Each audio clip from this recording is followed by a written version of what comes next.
Good afternoon. Thanks for joining us across the fence. I'm Fran Stoddard. It's common knowledge that the catamount is the official mascot of the University of Vermont. Although the last confirmed sighting of a live wild catamount in Vermont was nearly 140 years ago, the UVM mascot Rally Cat is seen at various sporting events throughout the year. There are only two schools that have adopted the catamount as a mascot, Vermont and Western Carolina. We can't speak on good authority about the Western Carolina mascot, but Keith Silva can tell you about UVM's mascot and the people who make sure UVM is always ready to rally. Walk a mile in these shoes, and you'll understand at least one thing. The suit gets hot. Extremely hot. I always bring a change of clothes with me just because you're gonna walk out of the gym otherwise just soaking wet, which is not something people typically think about with mascots. When Michaela Sullivan isn't studying for her degree in food science, she's one of 10 UVM students who lace up the skates, pull on the gloves, and put on the head of UVM's mascot, Rally. You get to kind of be whoever you want without anybody really knowing, and obviously you have to stay within certain rules, but there's no boundaries or limitations as to what you can do. Rally is the latest in a short line of UVM mascots. In fact, for its first 135 years, Universitas Veritas Montes, UVM to you and me, was mascotless. And then in February of 1926, the Student Senate asked the editors of the Vermont Cynic, the school's newspaper, to publish a ballot. The choices were the lynx, the wildcat, I would suggest, or none. Students were asked to send in their choice to the Cynic by the following week. And then, nothing. It's unclear what choice the students made, or if they even sent in their ballots. It's not until 3 months later, in May of 26, under the headline, Senate returned as a result of ballot by men students, where a subheadline appears, Catamount to be mascot. The article goes on to say that the vote took place in the corridor of Old Mill, only men were allowed to vote, and the other mascots up for consideration that day were the cows, camels, and tomcats. The last known wild catamount to be seen in Vermont was killed in 1881. From the lofty peaks of Mansfield, the last, and so far only, live mascot to prowl the playing fields of UVM was Rink. He enjoyed a storied but brief run as the official mascot in the fall of 1968.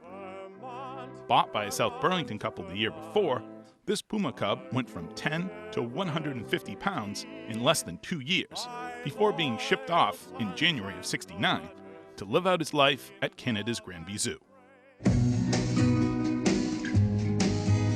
For many generations of green and gold fans, the mascots they grew up with are Charlie and Kitty Catamount.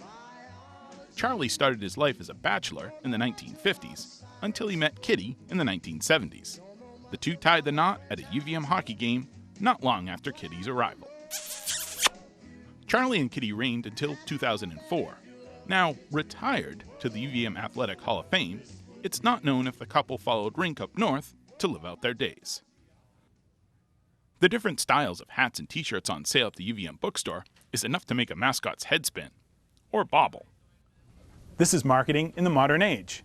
If they could have sold Rink dolls in the 60s, they would have. With brands and branding bigger than ever, it was time for UVM to rally its base. The catamount is critical to my job. Krista Balo is a UVM Associate Athletic Director and University Licensing Coordinator. Think of her as the keeper of the catamount. She helped give the UVM mascot its makeover in 2004. The look of the mascot is really aligned with the look of our primary mark, which we refer to as the VCAT logo.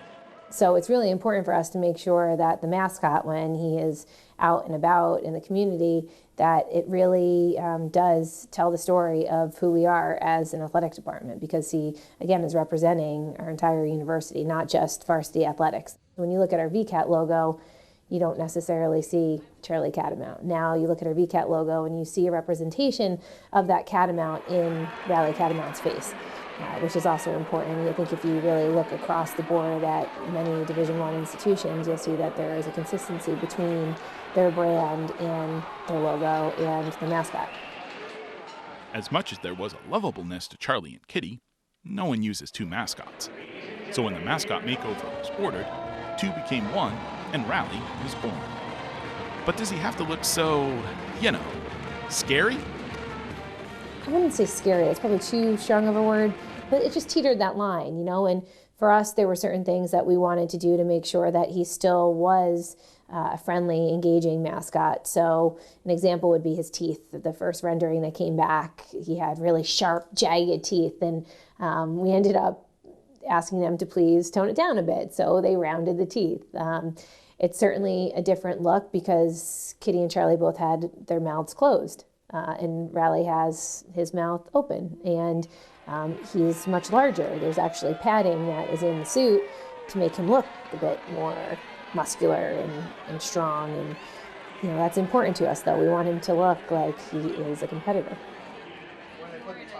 Belo graduated from UVM in 2002, so she understands how graduates and fans develop a fondness to their school's mascot. One of the most important pieces of what we do on the day-to-day, and that's being friends to our fans and hearing their voices. And there are people in the community who were, upset about Kitty and Charlie moving on and being inducted into the Hall of Fame because they identified part of their experience at UVM or post-collegiate experience as a fan with the university. So we were very sensitive to that as well. Change, as you know, is not easy. And now I'm happy to say that that was a very short stint, with the turnover. And he was quickly beloved by the community, which I really appreciate and value about where we live and who we have as our fan base. The UVM fan base has embraced Rally, fangs and all. For the students who get to be Rally, it's nothing but fun.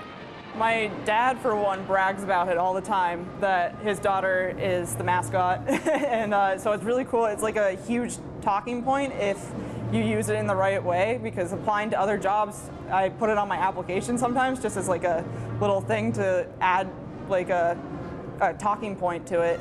And people are really excited about it generally, and it makes you want to like continue in a way to keep that living on. And I can't wait to be able to like go back in life and talk to my like grandkids or my children and be like, that was me one day. And I was running around in the Rally suit, and it's really cool in that way, and to be a part of like a legacy almost. To get to wear the suit comes with some rules. For one, Rally doesn't talk, and it's advisable to always keep your head up, especially when it comes to selfies. People initially get really excited for the most part and go in for the hug or the high five, try to get a picture, and usually it's a selfie, in which case you have to get the head in the photo somehow. Generally involves some sort of standing on my tippy toes if they're tall or crouching down. If it's a little kid, there's a 50-50 shot that they're going to bawl their eyes out.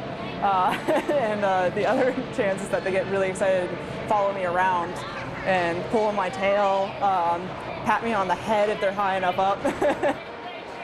Big or small, short or tall, there's a little Rally in everything. It's like one of the coolest things I've ever done by far. And you just get to like, it's like you get to dress up and play around, and like who doesn't want to do that as an adult? You don't get to do that enough. And it's definitely embracing my inner childhood spirit while I can. So definitely love that. What does it mean to be a Catamount? What does it mean to put on the jersey? What does it mean to walk around this campus? And who ultimately embodies the ultimate student here at UVM? And the mascot has to represent who we want to be and who we are. From not being on the ballot to being the big cat on campus. It's good luck to have a mascot if you want to start a rally. At UVM, I'm Keith Silva with Across the Fence. Thank you, Keith. And thank you, Rally, for always being a good sport. Folk hymns were a popular American music tradition in the late 18th and early 19th century, and one of the most famous hymns is John Brown's Body. Brown, of course, was the country's leading abolitionist of the 1800s. His home and grave are an historic site in North Elba, New York. We join historian Howard Coffin, who tells us about the famous abolitionist and his connections in Vermont.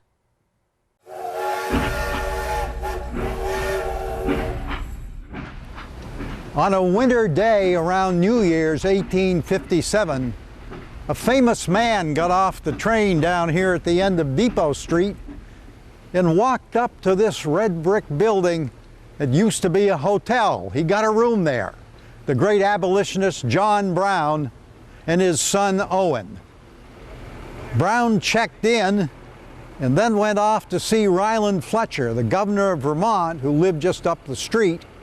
Fletcher was an abolitionist too, and he had gotten the legislature to approve $20,000 to support the Free State settlers in Kansas, where Brown had been.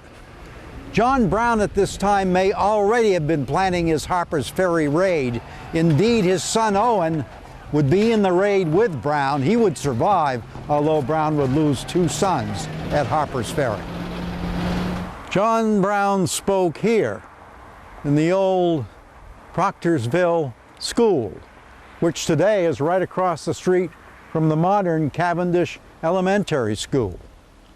Several years after Brown's visit, a local lawyer, Henry Atherton, wrote about it for the Rutland Herald.